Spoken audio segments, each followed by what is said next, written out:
am a second-year student here at PGCC. I'm a general studies major with a chemical engineering concentration, and this is our presenter, Dr. Paul Van Cleef. You can go ahead and start, sir. Oh, and a little thing, I will be sending in links through the chat where you could take a survey for extra credit or for our raffle.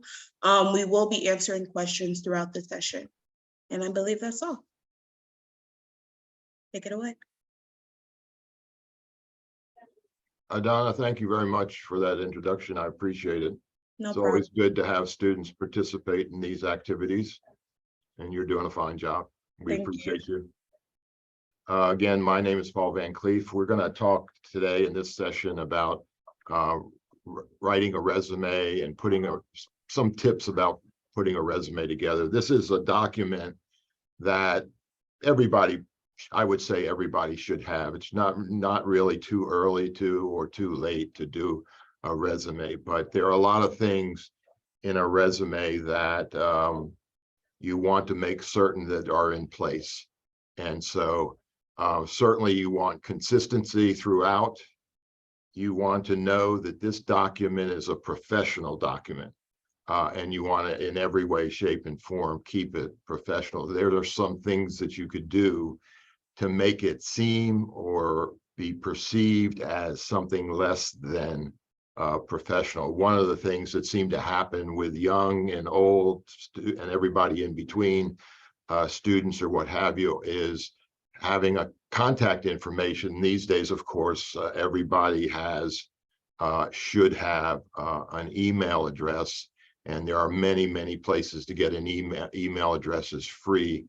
And the mistake people make is to put an email address that is something less than professional, trying to be humorous, trying to be suggestive or some way. But you can have those email addresses, but you just don't want to use it on a professional document or in a professional setting. A resume is always a work in progress. And why is it a work in progress? Because you and I are works in progress. And I say that in the most positive of ways. I hope everybody out there is always trying to get better as a student, as an academic, as a man or a woman, and always trying to improve in some way, because everything is always changing, and that's not a bad thing. That's just the facts. And so this document is always a work in progress. There's no one way to do a resume. It's what works. Okay. And if you went out there and Googled, show me resumes, examples of resumes, you could get, back many hits. It'll show you any number of resumes, and you'd see all kinds of different formats and shapes and sizes, if you will. And you will see certainly a lot that will say, put in your credit card, and for $15.99 we'll send you resumes. You don't have to do that. I wouldn't spend to see examples of resumes. Okay. And whoops. This document is your chance to brag about yourself, if you will. This was always something that I found hard to do and resisted, and you shouldn't resist. This is that time for you to market yourself, show that you are the best person for the job, that this distinguishes you and separates you from the field as the best applicant, even though you don't know who you're competing against. Okay. And let's go over some tips of resume writing, and these are just some. Oops. There we go. Again, the resume is a brief compilation of your work, your experience, your education, credentials, accomplishments that are relevant to your qualifications for a particular job. And I heard this in one of the other presentations, that you want to have a resume that addresses the job you're going for. You don't want to have one generic resume for all jobs, because it's the people who are going to be reviewing your resume, that sticks out like a sore thumb. And it's not that hard to, it's not like reinventing the wheel every single time you put a resume out there for a particular job, and many different jobs, okay?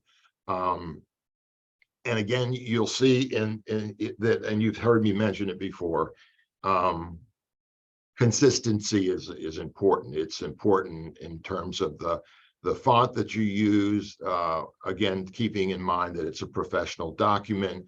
You want to have certain things that are capitalized, not capitalized, but bold to stand out. But you don't want to have everything bold or a lot of different bold all over. And you want balance within the document. The boldness and italics is going to be used to accentuate something, like you would have the heading of education, bold, and so there's a lot of things that you want to be consistent with. The font size and style, you usually want to use Times New Roman or Calibri. They are popular choices. And again, you just don't want to use a font that is going to possibly lend itself again to something that's more artistic as opposed to professional.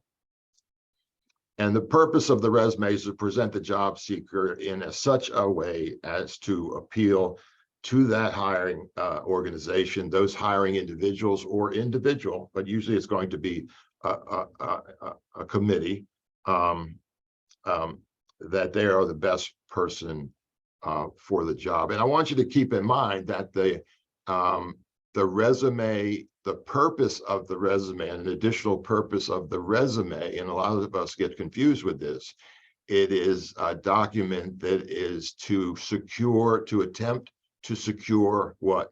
The job or an interview. And the purpose is to secure the job, the interview. Okay. Now, if in fact you present your resume to an employer, prospective employer, and they say, we want to hire you, please don't say that Mr. Van Cleef said that the resume secures the interview and not the job, and so possibly I shouldn't take it. Okay, don't do that. So the purpose is to secure the interview. Sorry. Yep. We actually have 3 questions in the chat right now. Okay. The first one is, would there be any way to contact you outside of the Zoom meeting? Yeah, at the end, I'm going to, there'll be a slide, or I can certainly put it in the chat if they're not. I think I have at the end, contact information where I live on campus, Chesapeake Hall, room 100G. My phone numbers, I'll give you my cell phone as well as my office phone number, and my email address, my work email address. And you can make appointments with me. I don't hesitate to call. I'm not. Anyway, so there will be contact information. Yeah, next. She also asked, if you have limited experience or one-off jobs, do you add those to the resume? That's a very good question. It's a question, and to rephrase it a little bit, if I have I have never had a job, and that's possible at some of our students' young age, that they've never had a job where that they were paid for services that they did. That's a very, very good question, and can happen quite a few times. And so I'd like to globally state that just keep in mind that experience does not come just with that for which you get a paycheck. Okay, so you might do things with the community, you might do things with your church, with your mosque, with your synagogue, with that you don't get paid for, that you help out the community, or a non-paying service that you did that you gained experience from. And so that can be used as experience. Okay. And so just keep that in mind. And I hope that helps with that. All right, thank you. The last question so far is, do you copy and paste the job description, editing for past/present tense, and add that your resume job bullet points? Sorry, add that to your job resume. Yeah, I'm not sure I understood the question, but I would, number one, I don't think this answers the question, but I would be careful about putting just typing into a template. Okay, because a template is just that. It has parameters and things that are set in place that you cannot get outside of those parameters. Okay, and you might want to. Okay, and so you could get around that by cutting and pasting it into a, say, a Word document and then changing parameters. Okay, but if in fact a resume was as simple as typing into a template and boom, we're done, then you wouldn't need me or anybody else to put on a resume workshop. We would just hand out the template. Okay, but a lot of places you can find, like Microsoft Word has a resume builder somewhere. Okay, career coach that the colleges has, you can find on the college's website. Career coach has a resume builder of sorts, okay, where you could type in, it'll ask for your name, type it in, it'll ask for education, type it in, and you hit a button and it puts it in a format that you can change down the road, again, by putting it into a document that you could move things around and adjust. College Central Network is another one that has, amongst many other features, finding out about careers and things about jobs, about hireability, about what's the job pay like, so on and so forth. So anyway, but that career coach is where you would submit you'd have to sign on to Career Central Network.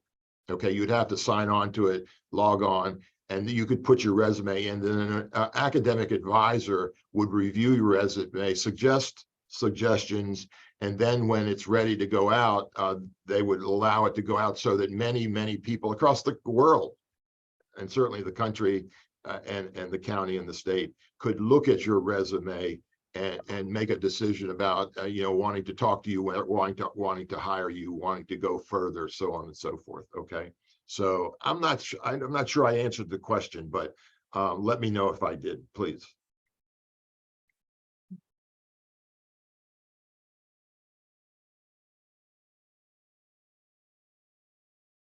Well, we got it, Donna.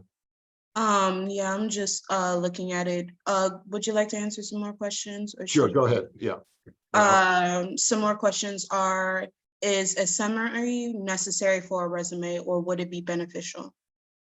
Yeah, there's again, there are many different formats and you want to check them out, but a lot of times at the top of a resume, one of the first things is a very short, a couple sentence summary of what you want to do, where you want to be, the job you want type thing. Okay, and again, you don't want this too long because you don't want it to appear or to in any way take the place of this document you're working on called the resume.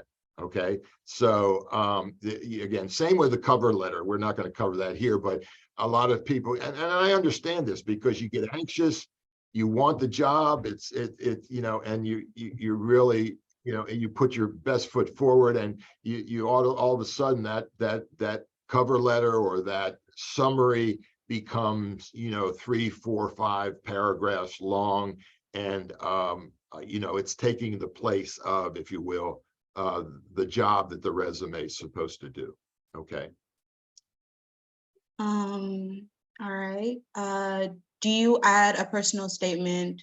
All right, that's very similar. Add a personal statement at the top of the resume, or would that be the objective instead?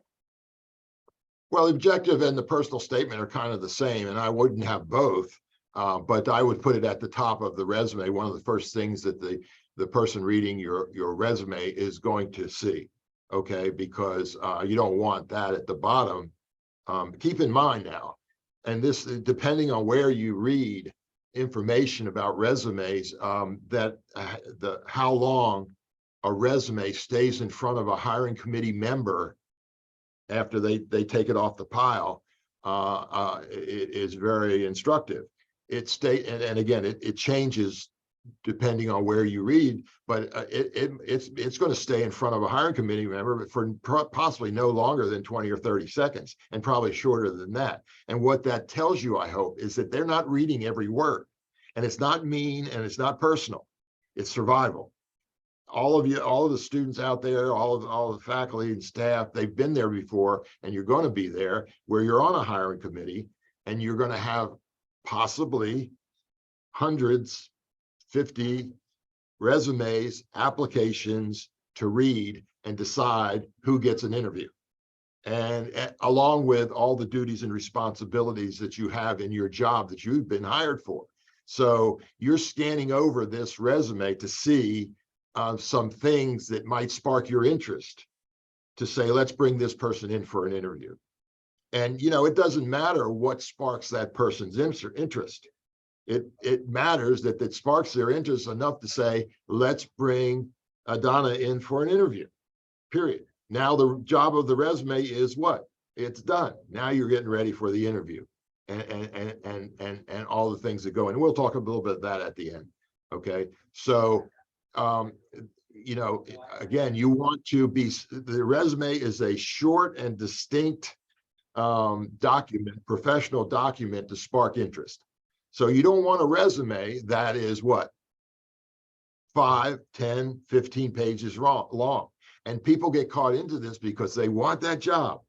They're excited. They want it. They want to put their best foot forward, and they want to put everything in there that they've ever done. And so you can't do that to keep it to 2 pages, to no more than 2 pages. Okay.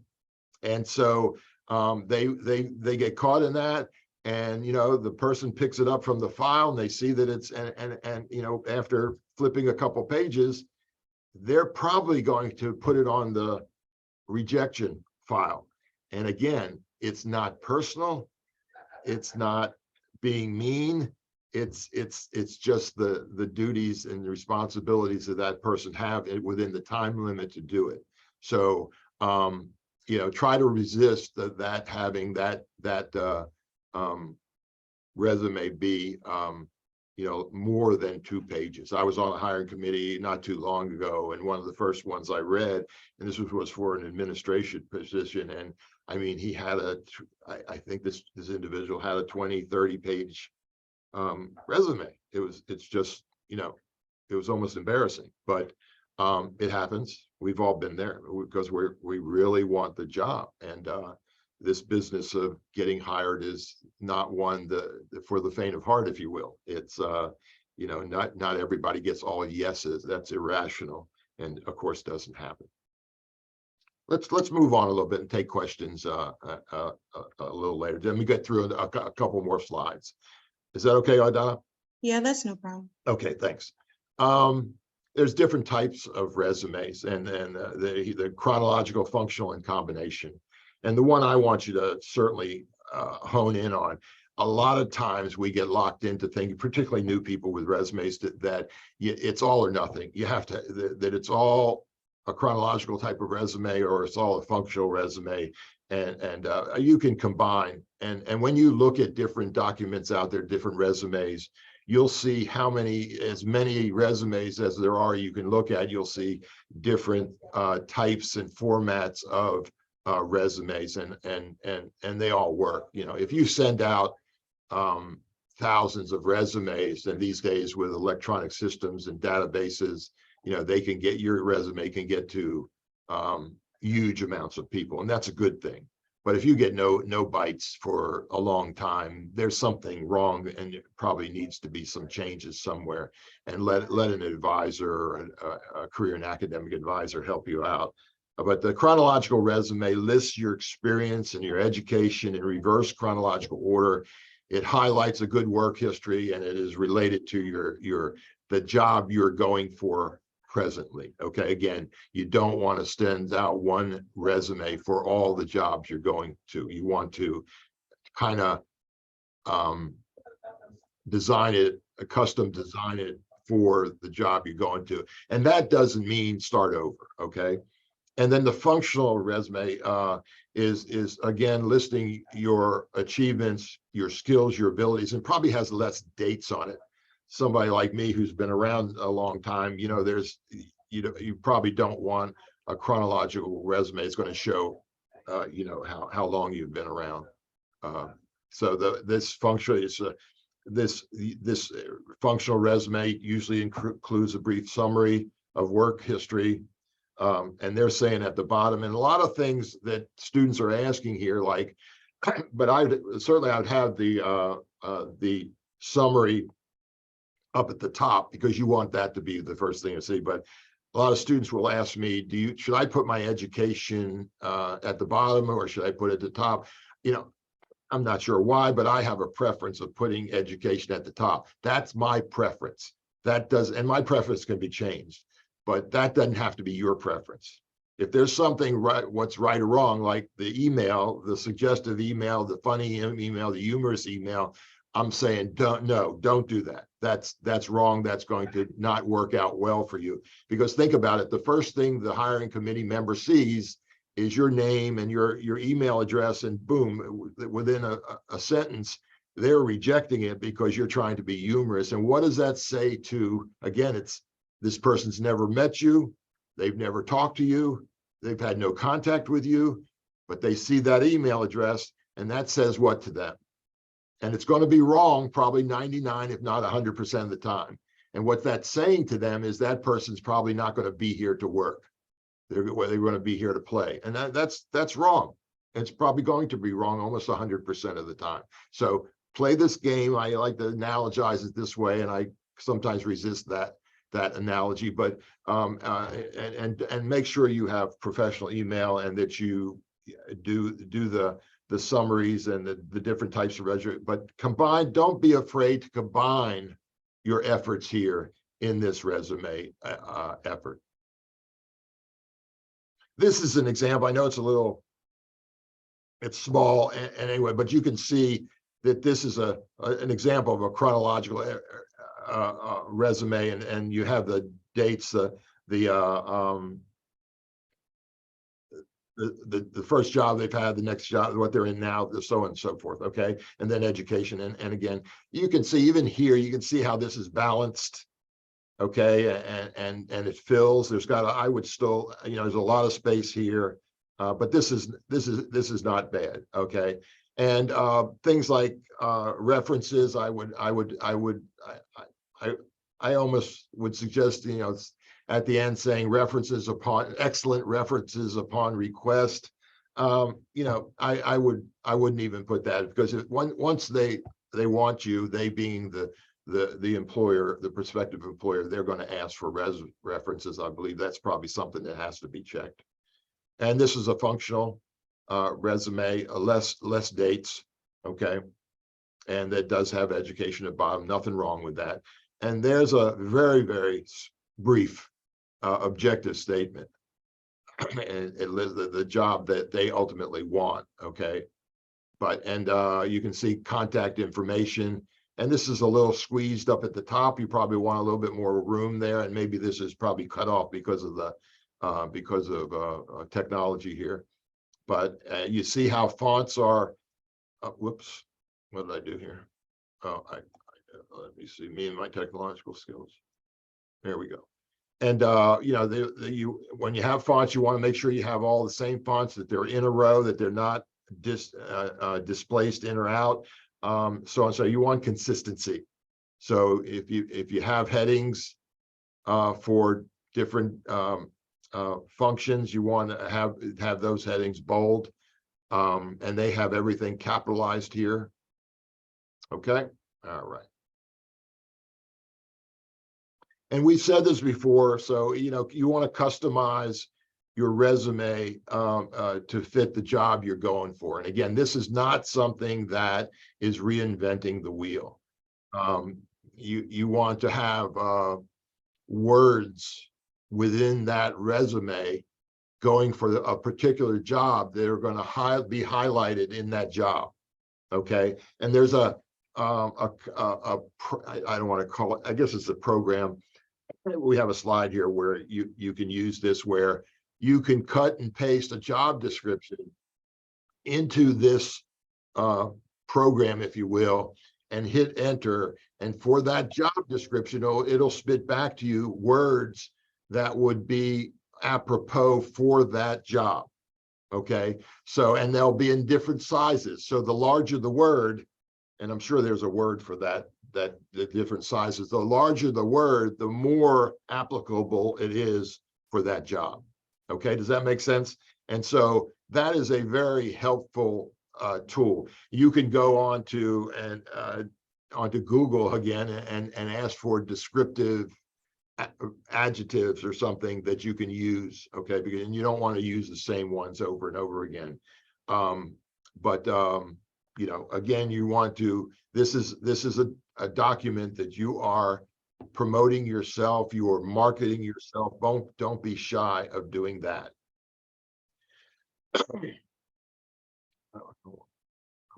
Again, keywords, you can get a list of keywords, but you want to use different keywords. Try to not use the same words over and over again. Again, as you customize your resume, you want to use those keywords all the time, and phrases to increase your chances of getting. And this is just a real job description, and you can see the different words, detail-oriented, different skills, different words, scheduling, and those words are going to highlight and make your application, your resume better. We can answer a few more questions. Adana, any more questions? I'm so sorry. That's all right. We have 4 new questions. Is that good with you? Sure. All right. Someone asked, if you are a new grad with certifications in your field with no prior experiences, what can you put on your resume? Also, can the years spent in college be used as years of experience? Well, the years in college probably can't be used as experience, other than the knowledge. You know, you might learn a language, a computer language, and that's a skill. So what was the first part of the question? They were asking, like, they have certifications in their field, but they have no prior experiences. Yeah. Could you put that onto your resume? Yes, those are things that you've earned. It's certainly not a degree, but it is something you have earned that shows that you have skills in those areas in which you've earned those certificates. But I would resist that that person has no experience. We'd have to look further into things that person has done, because a lot of times we think because we haven't worked and gotten paid for a job and got a paycheck that we don't have experience. And my guess is there's experience. You might be members of a club here on the campus. You might be involved with organizations at home or in your community, at your place of worship. But I'd be hard pressed to not be able to find some type of experience, particularly that which you have not been paid for. We tend to overlook that. Great. Someone asked, will this PowerPoint be shared to everyone's emails? If they give me a list of the emails, and I'm sure they can, I'll be glad. Or, I'd hate to have each individual email me, but we can do it that way too. But I'll be glad to share. Yeah, I think they have something in the survey that you can put your email. Okay, all right. To be given. Kevin, you're raising your hand.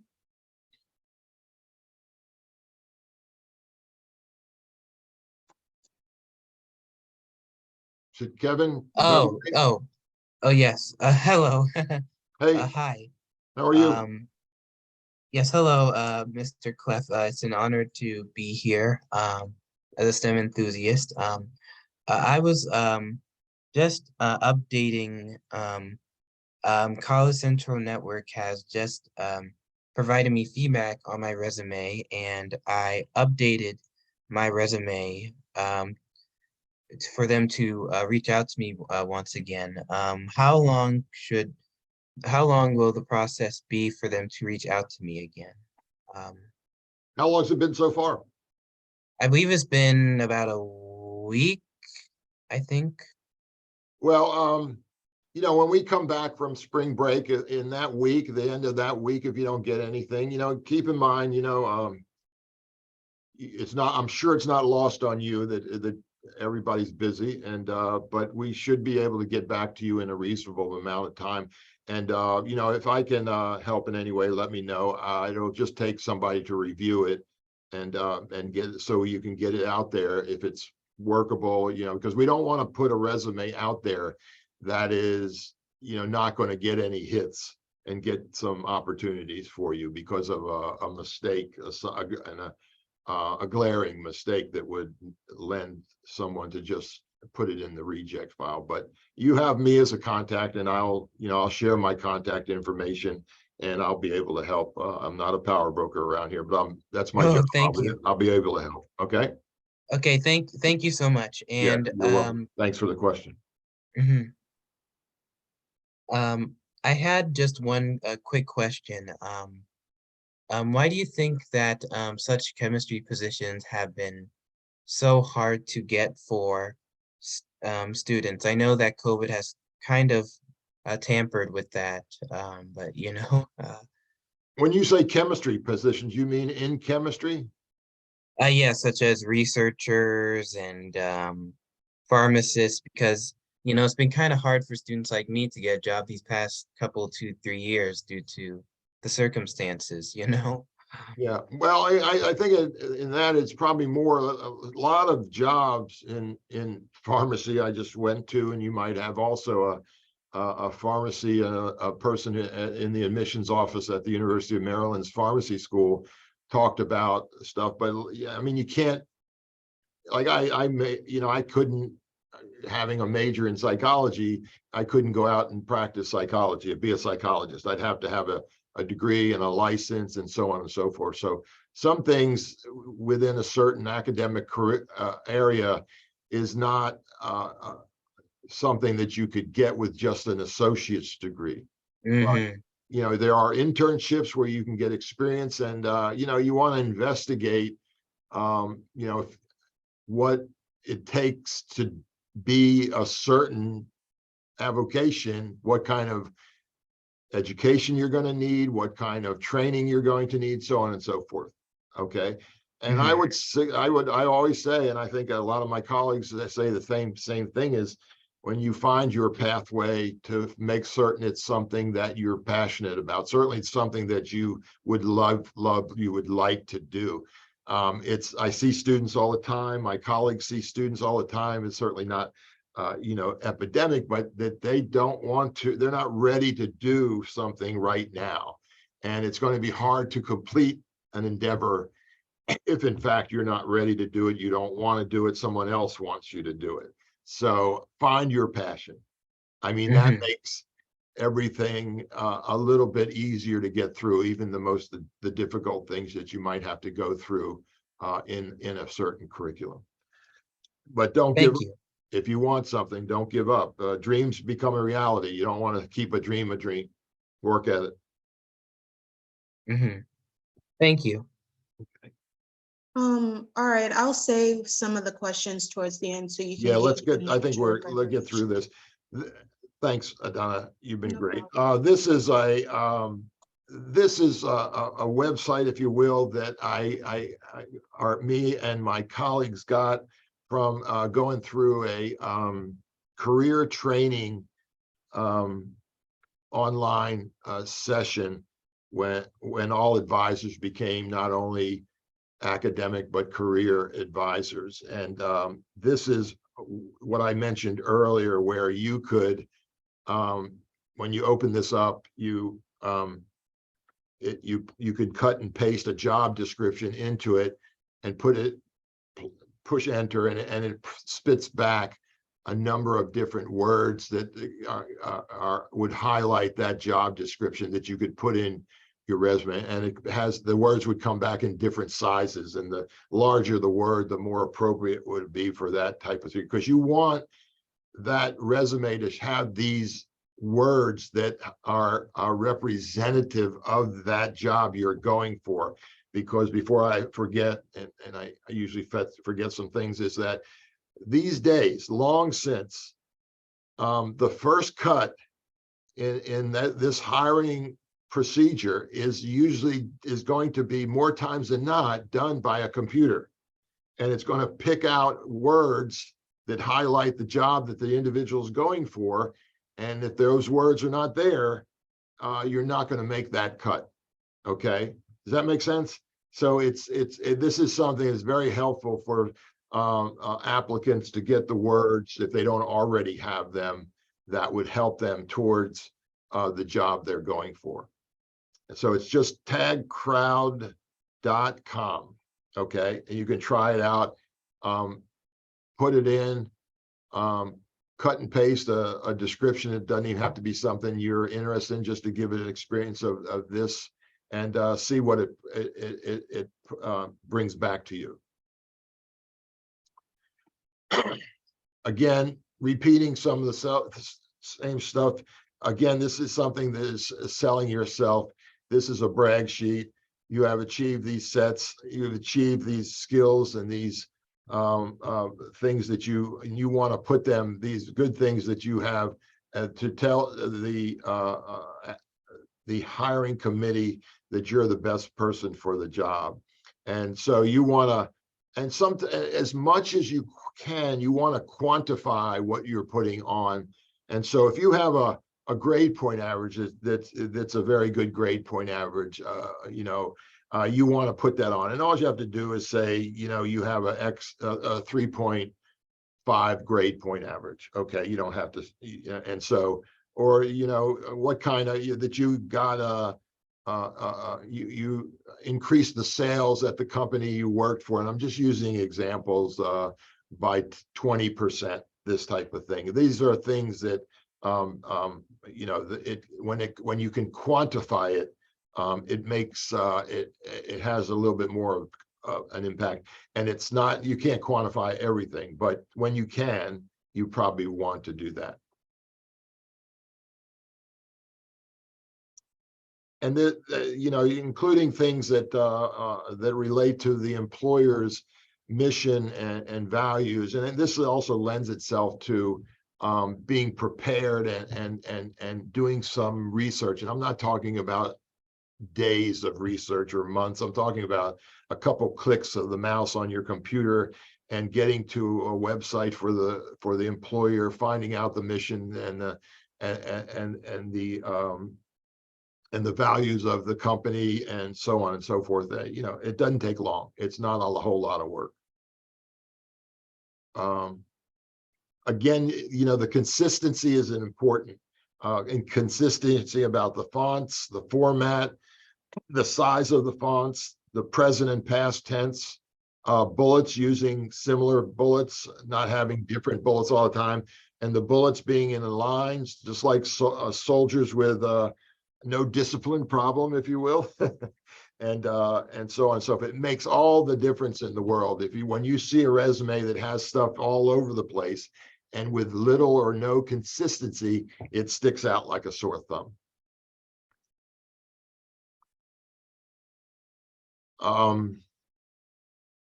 You want your resume to stay to no more than 2 pages. And again, if it gets too many more pages than that, given how long that a resume stays in front of a hiring committee member, it's probably not going to be a favorable response.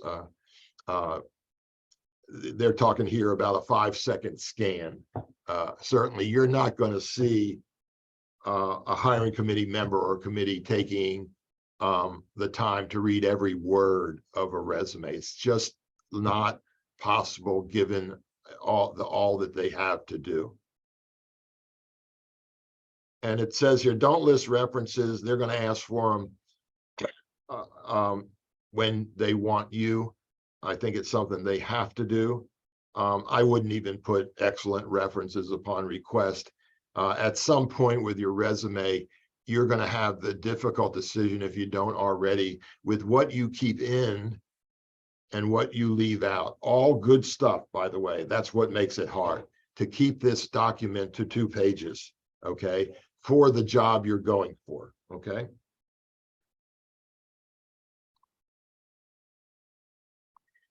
This is something that I've seen happen before.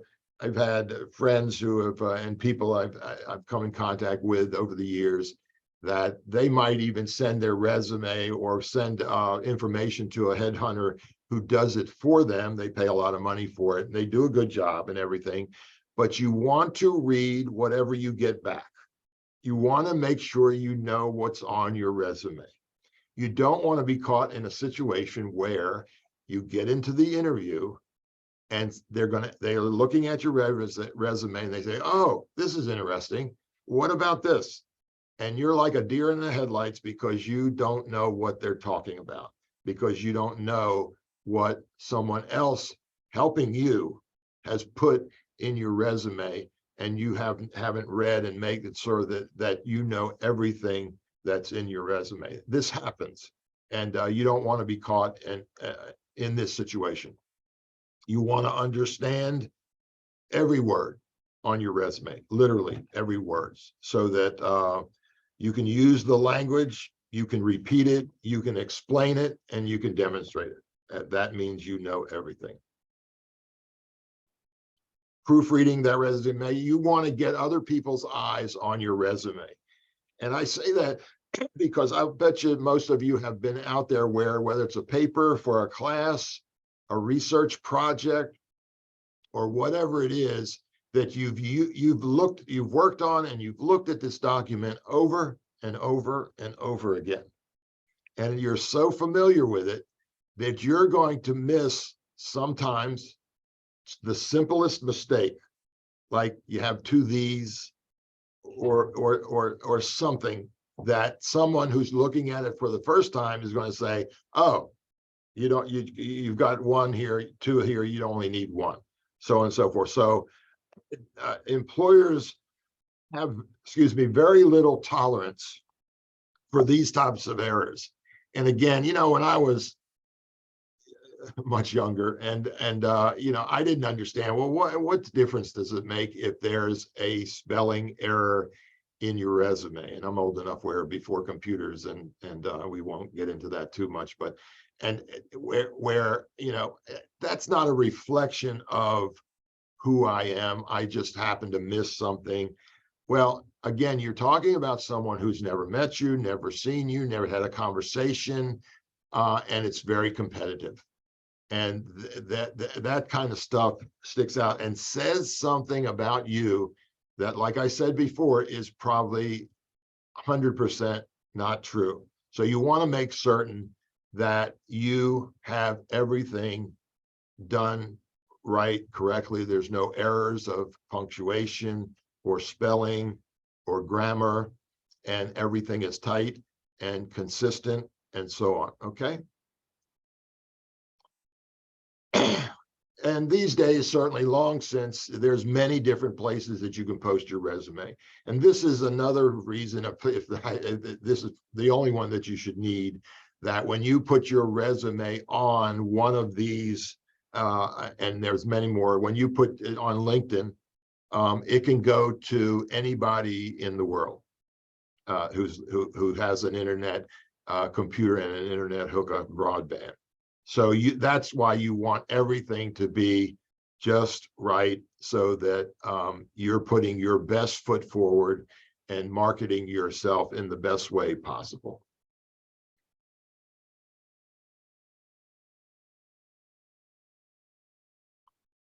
This is just a small video. I think we'll watch it if you don't mind. It's more of what we have talked about and gone over. And let's see, what's the time here? Oh, let's actually bypass it. We don't have the time. But it's really more of the same as a lady, Linda Spencer at Harvard University in the Office of Career Services, and talk about some things that we've already talked about. So printing your resume is, again, a professional document. So you don't want colored paper. You don't want clip art. You want, even gray paper, I would just keep it white paper, bonded paper.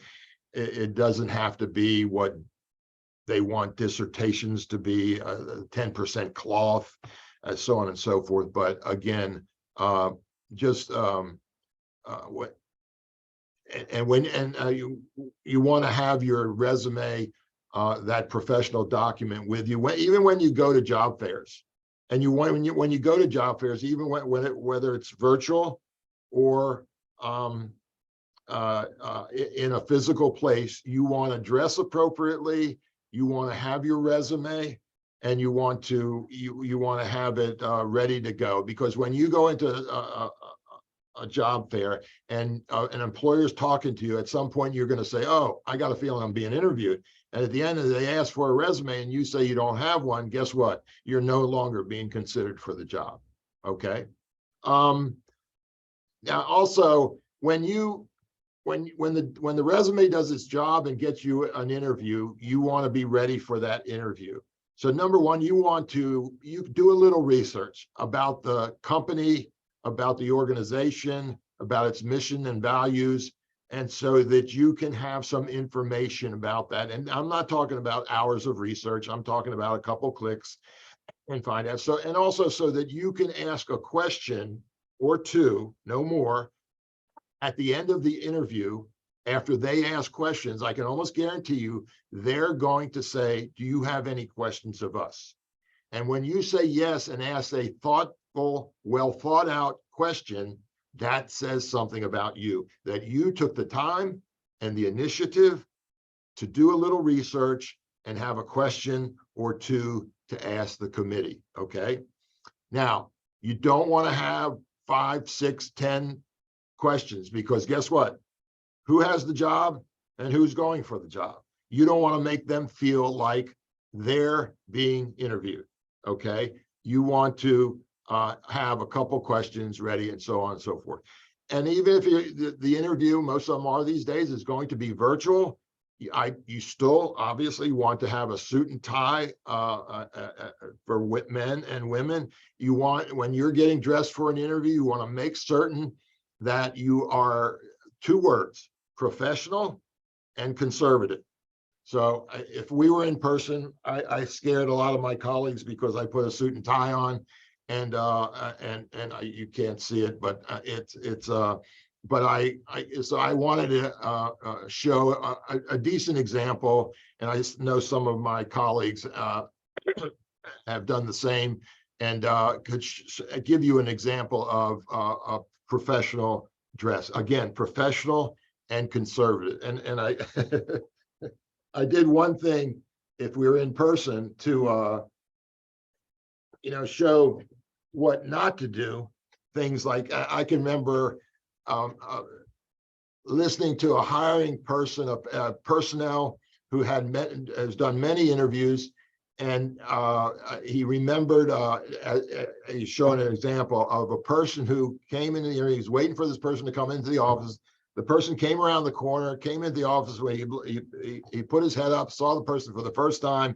Person was a very nice suit, clean, and so on and so forth. But the suit was lime green. This is what he said.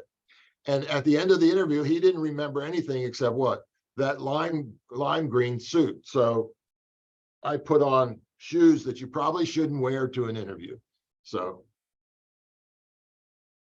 you can laugh at me later. I like my shoes, they're comfortable, but it's probably not something you should wear to an interview. You want black, you want, again, conservative and professional. So here's the information for me. Again, I'm easy to get in contact with. Just ask for Van Cleef. I'm in Chesapeake Hall, room 100G. There's my email, my phone number, and I certainly am here to help anybody that I can with resumes or registration or academics or what have you. I certainly appreciate. There was a couple of things I wanted. Let me just look here real quickly. I always like to use a quote, and my colleagues laugh at me because I use it so much. The quote is, "Failing to prepare is preparing to fail." It's a quote by John Wooden. And he, if you don't know, he was a Hall of Fame basketball coach. He died a few years ago. And he's one of the few that's Hall of Fame in both as a player and a coach. But that is something that whatever endeavor you're going after, if you don't prepare, it's going to be hard to do well. Don't let fear stop you from preparing. I've done it many, many times, and let fear dictate whether I take that next step, that step of faith, if you will. And there's many people on this campus that will help you with that step of faith. I think we're running over, but Donna, any last questions that I could help out with, please? There are a couple questions. I don't want to run out anybody's time. And somebody has just raised their hand. Michelle, is it you have a question here? Is it the same question that you asked inside of the chat?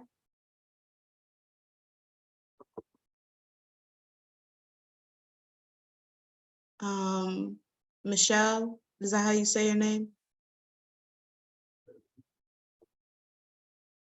Michaela? Okay. I don't know. Well, I got a feeling we're over time, so I respect it. Couple more questions. Let's see if we can get them in. So, unless you don't. All right. So I will just say your question out loud. She already asked, what if you have already passed this level resume, office letter, and done an interview, but still get ghosted by the company? In your mind, do you think that you did everything, that you did very well in the interview? So this person already had an interview? Yeah, like they have the resume, the office letter, have done the interview, but the company doesn't get back to them.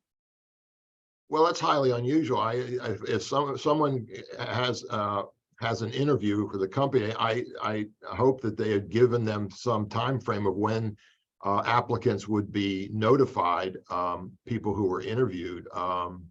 I would call the company. If they now don't respond, move on.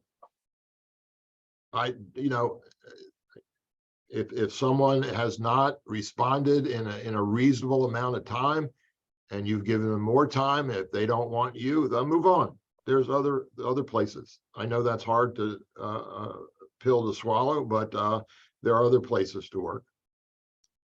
That's great. As a college student, is it best to put your school email or your personal email on your resume?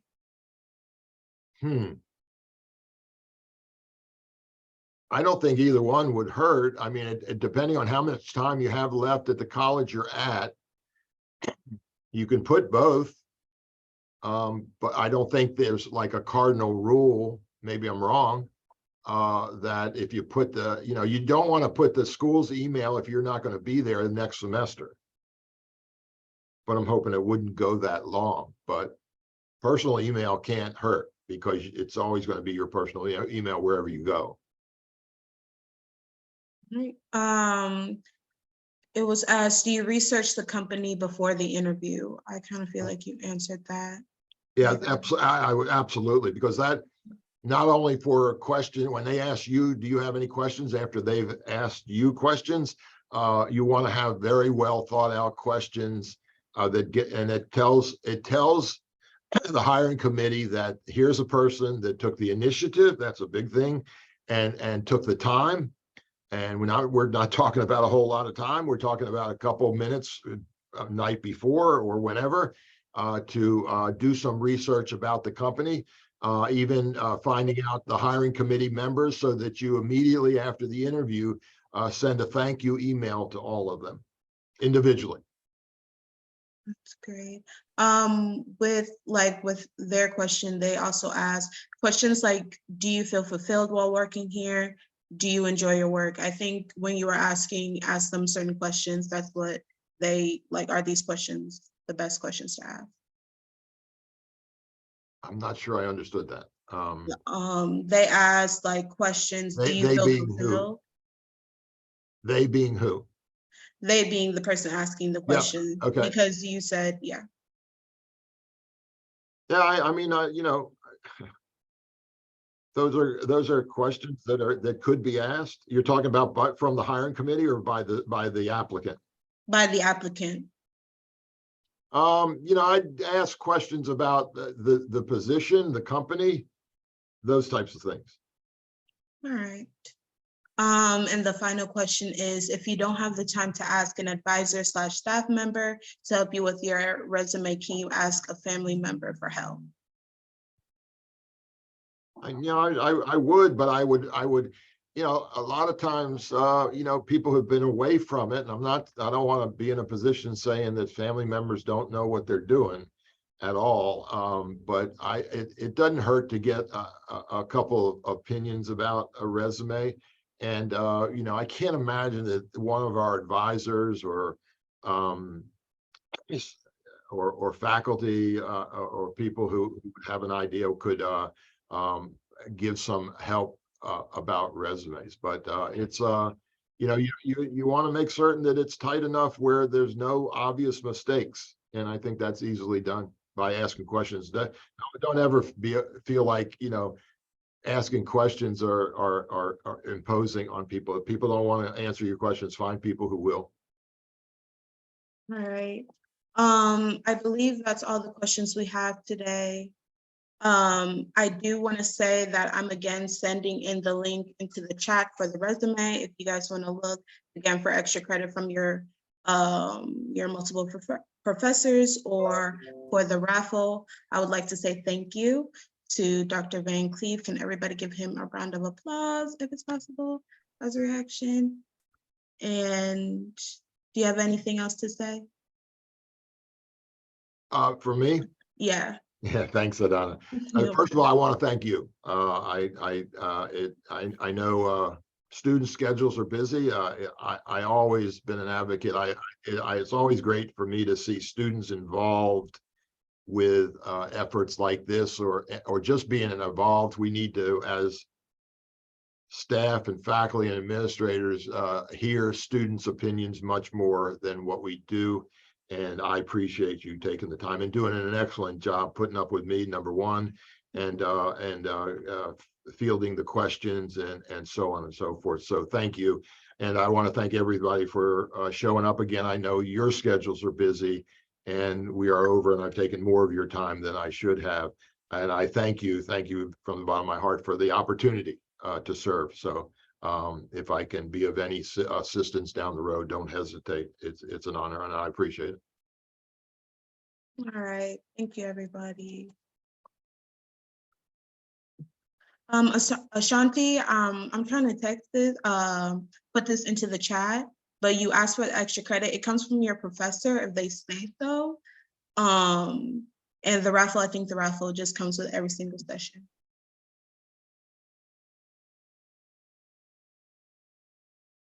Right then.